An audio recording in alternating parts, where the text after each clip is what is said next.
Hey guys, welcome back.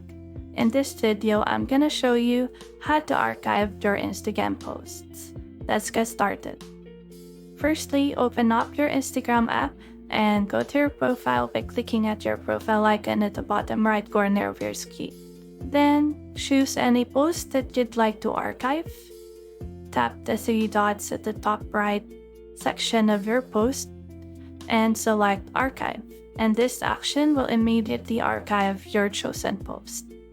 Now you can access this by going to your menu and selecting Archive, and you can choose specifically Posts Archive and you can see your post there.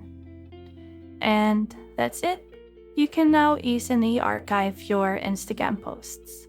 If you have found this video helpful, simply leave a like below or subscribe because it helps me reach more people. See you soon!